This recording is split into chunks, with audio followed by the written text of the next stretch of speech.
Assalamualaikum teman-teman, balik lagi bersama saya untuk kembali mereview salah satu mata kuliah saya, yaitu aspek hukum dalam bisnis. Dan kali ini kita bakal bahas apa ya? Cekidot ya, yaitu bab 2, perikatan dan perjanjian. Tanpa berbasa-basi, langsung saja kita bahas. Nah, apa itu perikatan? Secara hukum, tidak semua janji dapat dikategorikan sebagai perikatan. Janji-janji yang dapat dikategorikan sebagai perikatan adalah yang memenuhi syarat-syarat sebagaimana yang disyaratkan oleh undang-undang. Untuk sahnya suatu perjanjian, setelah perjanjian atau janji-janji tersebut memenuhi syarat-syarat yang dimaksud, maka dapat masuk dalam kategori apa yang disebut dengan perikatan. Sumber-sumber perikatan terbagi menjadi dua, yaitu perikatan yang lahir karena undang-undang, seperti dalam pasal 1365 KUH Perdata.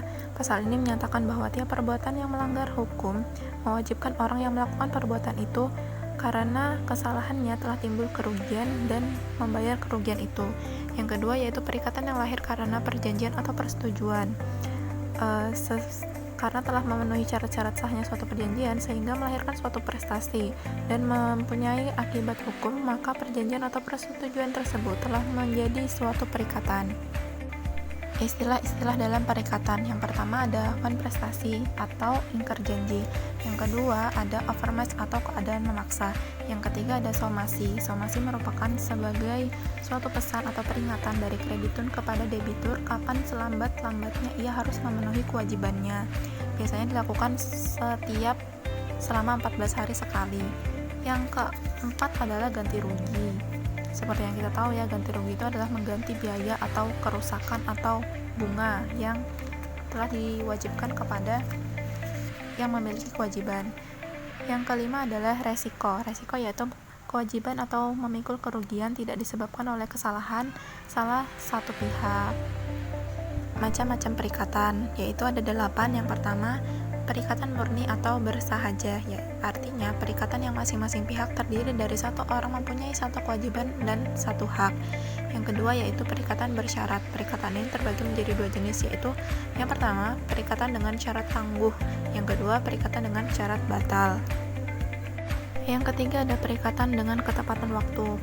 Perikatan ini menghendaki agar lamanya waktu yang ditentukan atau pelaksanaannya ditangguhkan.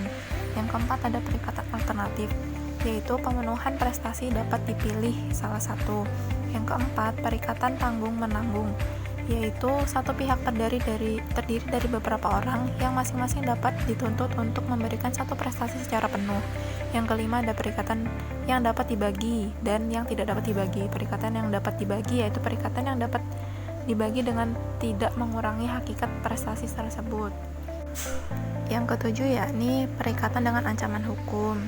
Yang kedelapan, perikatan-perikatan yang lahir dari undang-undang. Yang selanjutnya adalah perjanjian. Nah, kita akan membahas dulu yaitu macam-macam perjanjian. Ada 3. Yang pertama yaitu perjanjian untuk memberikan sesuatu. Yang kedua adalah perjanjian untuk berbuat atau mengerjakan sesuatu.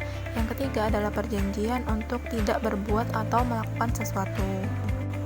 Unsur-unsur perjanjian ada 3, yaitu yang pertama essentialia, bagian yang mutlak harus ada dalam suatu perjanjian, seperti harga barang atau yang diperjualbelikan. Yang kedua atau naturalia, perjanjian yang ditentukan oleh undang-undang, misalnya ada jaminan dalam perjanjian kredit. Yang ketiga adalah accidentalia, bagian dari perjanjian yang ditambahkan oleh para pihak karena tidak ada pengaturannya dalam undang-undang. Asas-asas dalam hukum perjanjian. Yang pertama, asas kebebasan berkontrak. Dalam pasal 1338 KUHP menyatakan bahwa semua perjanjian yang dibuat secara sah berlaku sebagai undang-undang bagi para pihak yang membuatnya.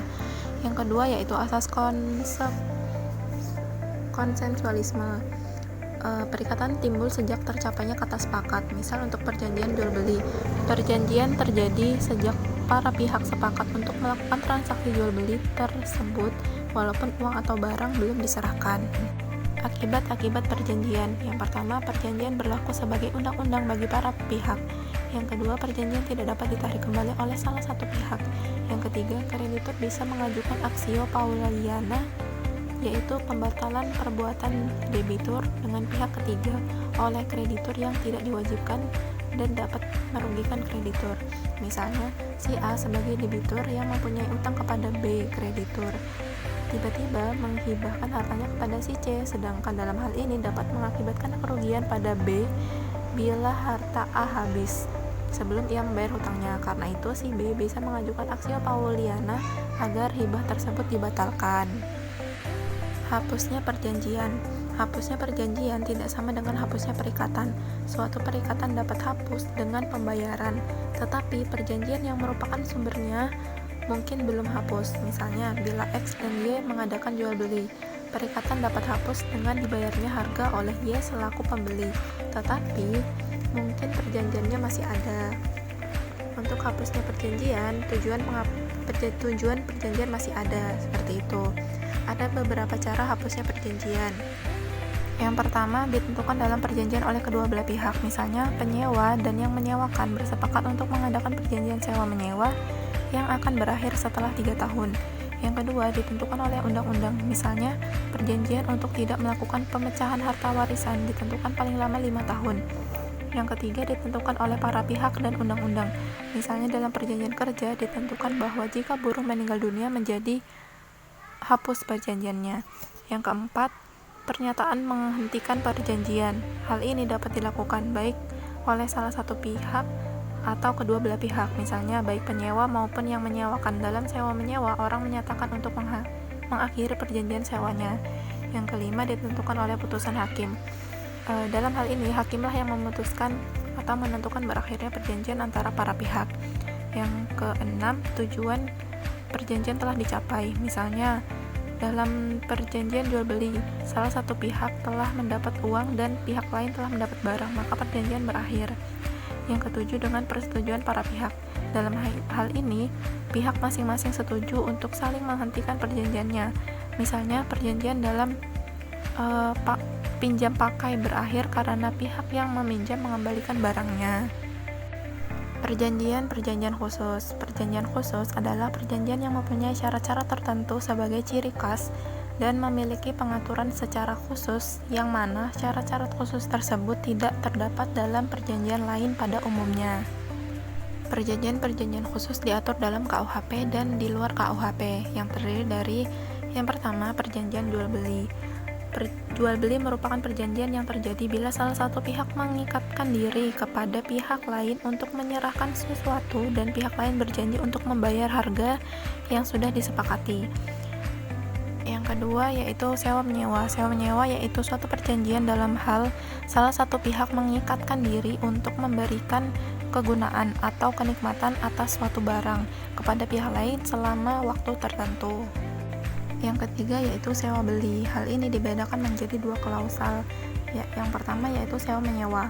Orang yang menguasai barang tersebut selama belum melunasi semua cicilannya belum merupakan pemilik dari barang tersebut. Artinya ia dianggap sebagai penyewa.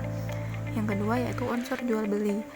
Apabila penyewa atau orang yang menguasai barang telah memenuhi seluruh kewajibannya, maka ia menjadi pemilik barang dari barang tersebut.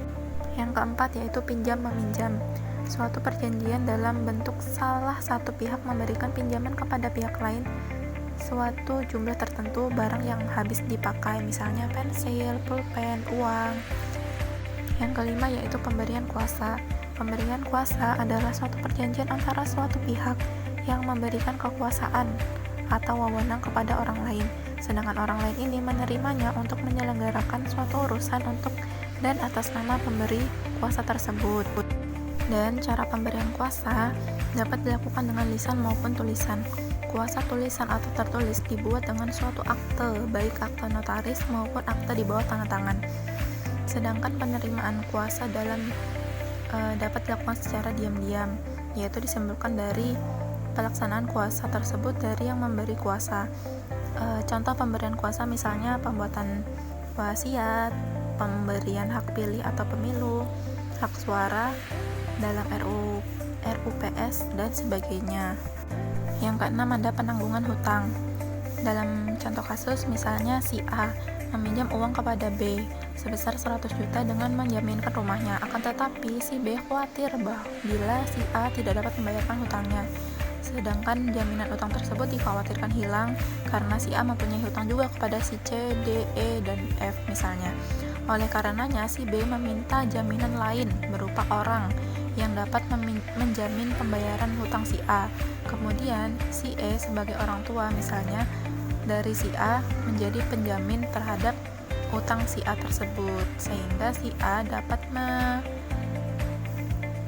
meminta si E untuk membayar hutang-hutang si A apabila si A ini belum bisa mencukupi hartanya untuk membayar hutang. Yang ketujuh yaitu perjanjian kerja. Suatu perjanjian yang terjadi antara pekerja atau buruh dengan majikan. Buruh menyatakan kesanggupannya untuk bekerja pada majikan, dan majikan menyatakan kesanggupannya untuk mempekerjakan buruh dengan membayar upah. Oke, sekian untuk video kali ini. Thanks for your attention and see you for the next video. Wassalamualaikum warahmatullahi wabarakatuh.